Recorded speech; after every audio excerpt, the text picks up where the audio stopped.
very warm welcome to the pre-match live session for the first ODI match between India and New Zealand that's going to take place tomorrow in Auckland.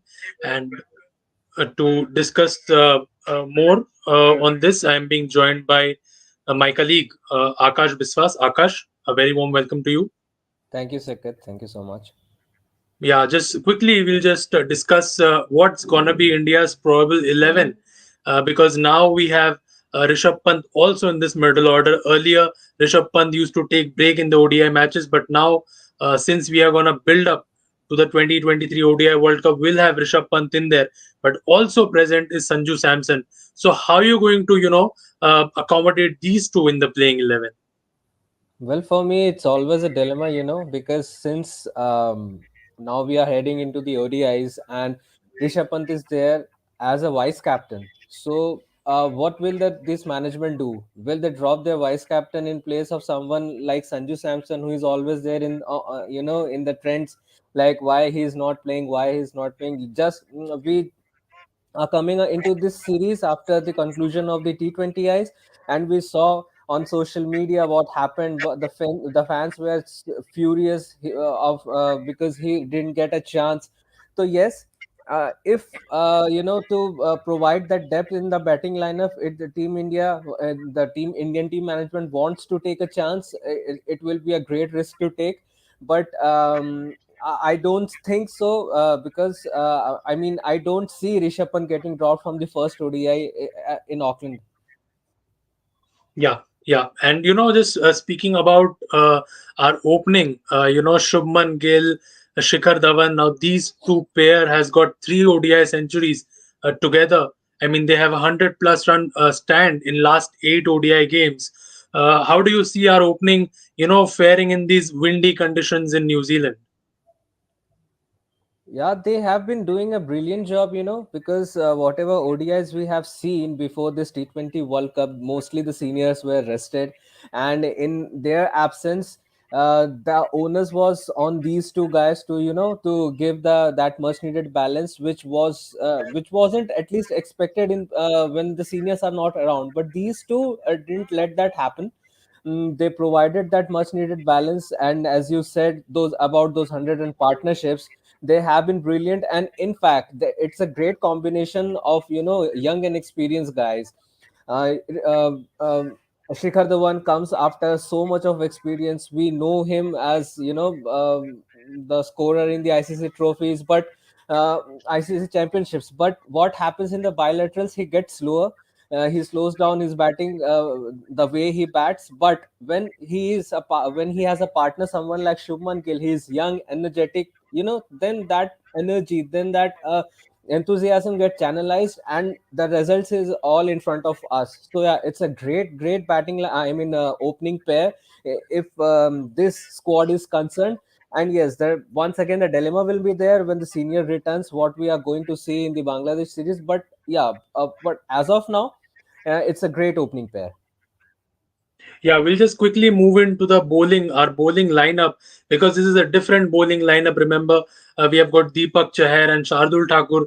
Now, these guys featured back in October when South Africa came here in India. So, I'll just particularly want to mention Deepak Chahar here, Akash, because the way this guy, was bought for so many crore rupees by Chennai Super Kings, and then suddenly he has gotten off the radar. So, what do you see? What do you see his prospects? Coming to the 2023 ODI World Cup. Yeah, see, for me, Deepak Chahar was a he has put a very strong case for his selection in the T20 this T20 World Cup as well. But unfortunately, he got injured. As you mentioned about his price tag in that IPL auctions, it was huge. But once again, that injury took a toll on him, and he had to go away. But now, since he is coming back into the squad, it will be a very great. It will be a great boost to his confidence, because we know him as a bowler, but honestly speaking, he possesses the skills more of an all-rounder that we saw him playing under Shikhar Dhawan's captaincy last year in Sri Lanka.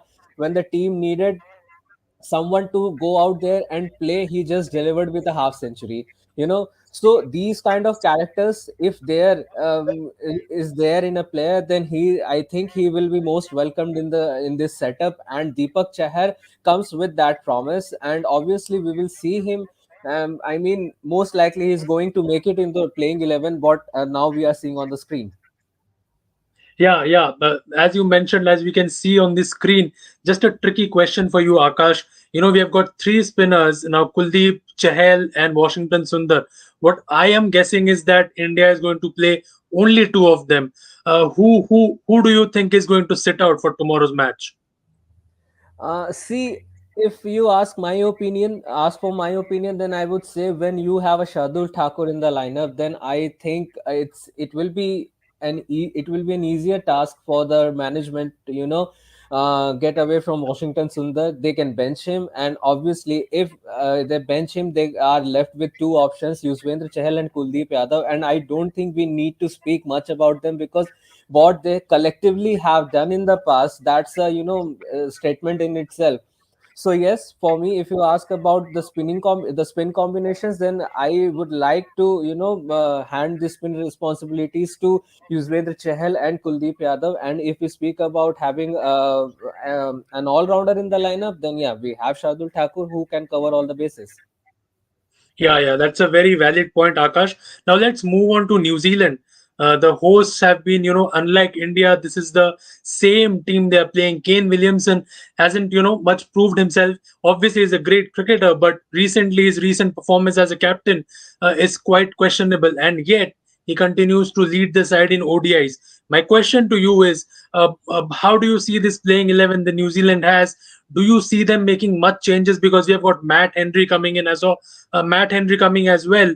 So, do you think there will be much change in that top order, as you can see on the screen?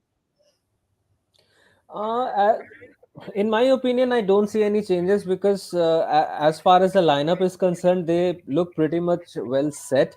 And since we have been seeing them playing the shortest format for quite a long time now, I believe they gonna come up with some newer strategy when it comes to the 50 over format.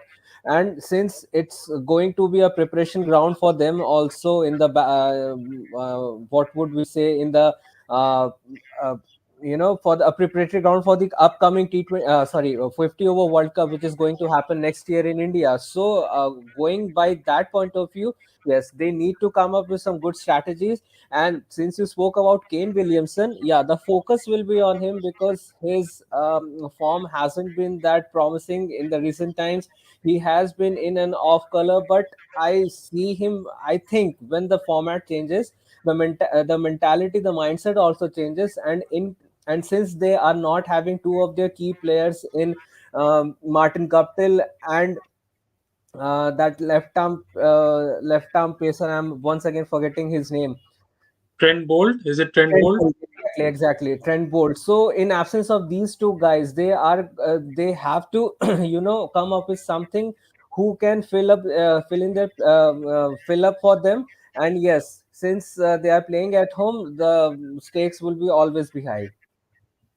Okay, Akash, thanks a lot. We are also running out of time. So just to sum it all up, we are starting the build up to the 2023 ODI World Cup, and it's going to be very interesting because it all starts right here in New Zealand.